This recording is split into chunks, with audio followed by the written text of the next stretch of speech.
Selamat pagi semuanya. Pagi. Kalau dibilang menyatakan cinta kasih Tuhan, kalau ditulis mungkin kayak sinetron kisah nyata. Tapi semuanya Tuhan bimbing dengan baik, dengan pertolongan Tuhan yang sangat luar biasa. Yes. Di mana saya dan suami menikah tahun 2019 2010.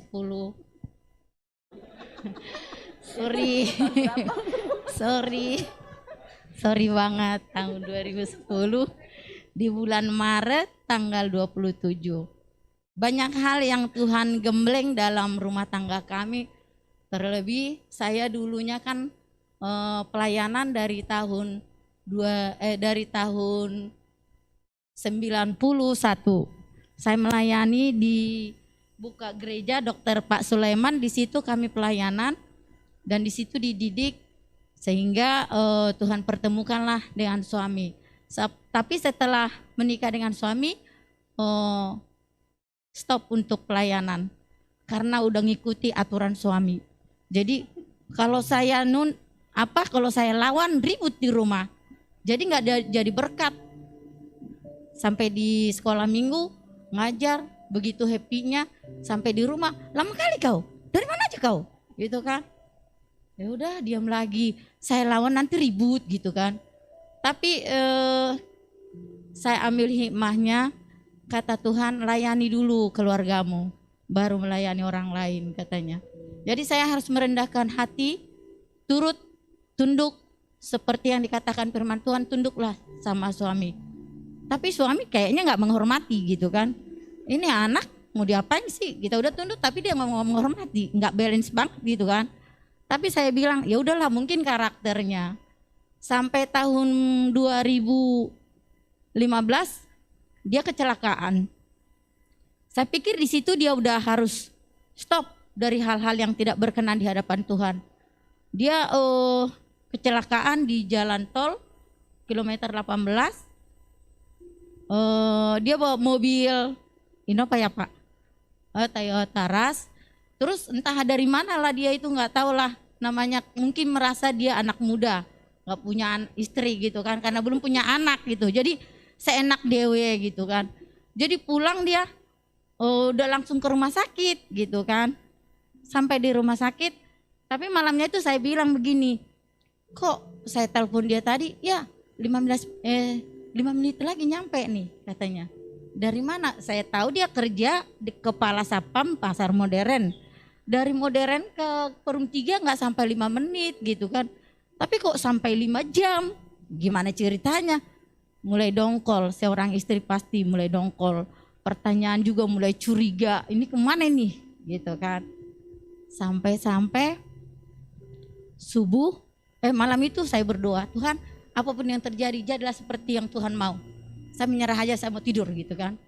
Benar, jam 5 pagi saya dapat telepon, suaminya udah di rumah sakit Siloam. Ini yang gue tunggu nih, benar. Udah masuk rumah sakit dia gitu kan.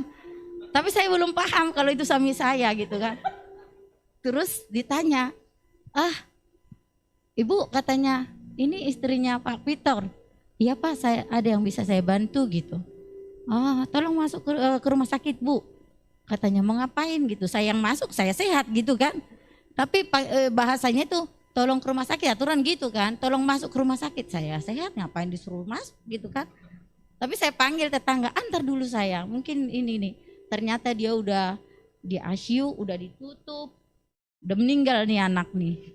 Gitu kan, udah ditutup putih soalnya kan. Sampai dokternya udah pulang, sabar ya Bu, sabar. Emang apa yang terjadi Dok gitu. Suami ibu lihatlah di sana gitu. Tapi sebelum saya lihat dia ada temennya yang udah di sini kepotong karena setibel mobil itu. Terus kenapa memang? Tapi masih bisa bersuara ngomong. Tapi saya jujur, saya saking dokolnya bilang ini, syukurnya aja lu pada mati lu, susah dibilangin gitu kan. Susah dibilangin gitu kan. Jujur nih. Terus itu kata-kata pelayanan saya udah hilang, udah jadi nggak jadi berkat gitu. Akhirnya saya lihat dia, ya udah meninggal juga dia gitu. Saya takut buka, tapi dokter bilang buka aja Bu, itu suaminya gitu kan. Saya buka pelan-pelan, oh iya terbujur kaku dia, tapi saya udah dingin juga tangannya, ketakutan, takutnya nanti dia langsung gitu kan. Saya takut jujur. Beneran saya mau pulang, tangan saya ditahan, ditarik sama dia. Nah benar kan kata saya gini. Saya gini. Ternyata walaupun suami sendiri ada rasa takut kan. Terus tarik gini, saya bilang ngapain lagi nih orang. Terus kata dia, saya lihat lagi, dia merem lagi, dikerjain sayanya. Terus, Pak, kamu udah narik saya? Saya nggak kenal kamu katanya. Akhirnya singkat ceritanya, udah dokter sini, ini udah hidup lagi gitu. Dipindahin lagi ke ruang nginap gitu. Jadi di situ dia dibentuk, dijahit lah di sini, bolong gitu kan, bajunya semua sobek. Akhirnya emang dasar orangnya bandel ya, seharusnya dalam perawatan dia udah langsung, udah yuk pulang gitu. Akhirnya saya tanda tangin lah surat pernyataan, dia pulang. Singkat ceritanya sampai pulang di rumah bukannya istirahat, malah ugal-ugalan lagi. Terserahlah kau lah, nanti Tuhan gembleng juga pasti gitu. Itulah seputar suami. Jadi puji Tuhan, saya bergumul berdoa, akhirnya dia mau ikut gereja. Ikut gereja 2 kali ngamuk 3 kali, ikut gereja 5 kali ngamuk 10 kali. Memang begitu kali gitu kan, tapi saya tetap sabar, saya tetap berdoa. Saya kerja terus, terserahlah lo mau bilang apa, terserah, yang penting lo ke gereja pasti nyangkut firman itu sama kau, 1 patah 2 patah kata, yang penting lo ngikut lah gitu kan.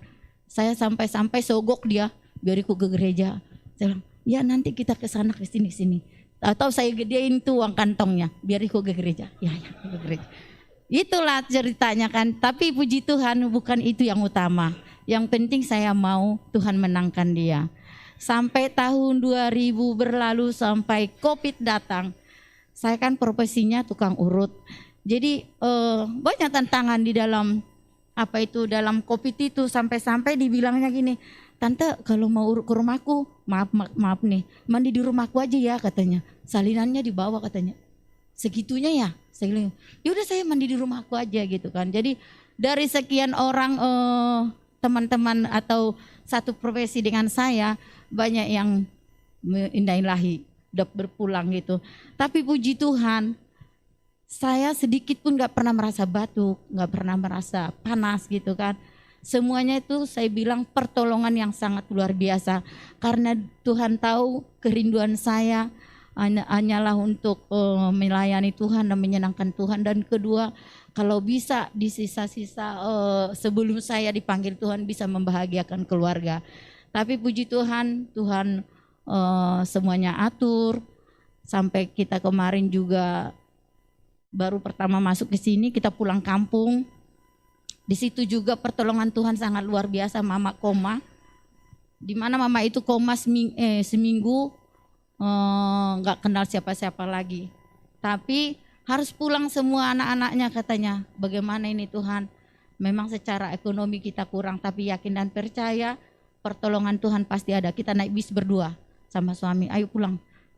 Pulanglah. Seberapapun kita duit ada di kantong, tapi pasti Tuhan tidak permalukan anak-anaknya. Kami yakin sepanjang jalan Tuhan pelihara, sampai-sampai akhirnya memang di perjalanan menuju kampung pun banyak hal-hal yang kami lalui. Prosesnya sangat banyak, padahal kita naik bis airless. Di situ katanya solar tidak ada katanya, padahal permainan di lapangan. Untung suami saya begitu juga punya guna gitu kan. Dia turun dia. Semua dia atur, semua setiap pom bensin berhenti, dipersulit kami solarnya, tapi dia turun. Semua dia atur, semua kebagian. Sampai-sampai dibilang, siapa itu? Dari Jakarta kali ya katanya gitu. Dalam hatiku, biarlah Tuhan yang bentuk dia semakin bijak gitu kan. Terus perjalanan dari sini sampai ke kampung, tiada kata-kata tidak ada solar. Dari pertama memang dibilang gak ada solar, Tapi selanjutnya setiap nggak ada solar katanya suami turun. Semuanya bisa diberesin. Semua yang nakal-nakal dibilang mana suratnya, dibaca.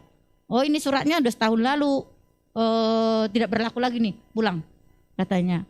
Tapi kami ada yang ini katanya, Pak katanya suruh komandan ke sini siapa yang apa katanya. Tapi puji Tuhan itu semuanya karena pertolongan Tuhan, bukan karena kepintaran dan kemampuan suami saya. Secara fisik memang dia gede, tapi belum tentu bisa melakukan apa-apa. Tapi Tuhan pakai, ya Tuhan pakai, itu yang terutama. Saya bilang Tuhan kasih dia mungkin entah aura lah yang Tuhan kasih atau karisma gitu kan, sehingga orang pada nurut gitu, nurut aja gitu sampai ke kampung. Persoalan lagi sampai di rumah, Mama, saya gituin, Mama gitu. Mama nggak kenal saya dia liatin. Giliran dia ngomong, Mak, ini kami udah pulang. Siapa nih kata siapa saya katanya, si Huta Barat katanya. Giliran saya anaknya nggak dikenal. Ini juga nih parah juga. Ada untungnya juga kali ini orang gitu kan. Sampai mama bilang, oh kau ya katanya. Ya ini aku si Ida gitu kan.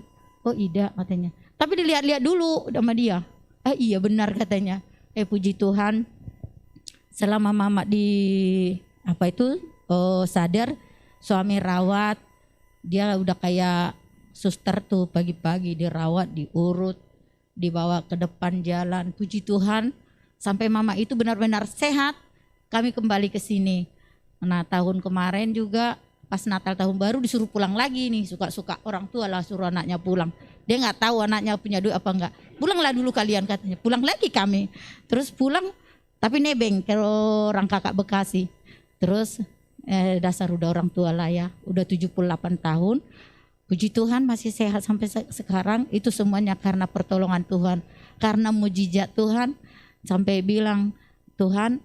Dan saya juga langsung bilang ke mama. Mak, saya nggak minta mama panjang umur kalau sakit-sakit. Tapi saya minta mama sehat lah. Kalau sehat tentu pasti panjang umurnya. Saya bilang, iyalah Nang katanya.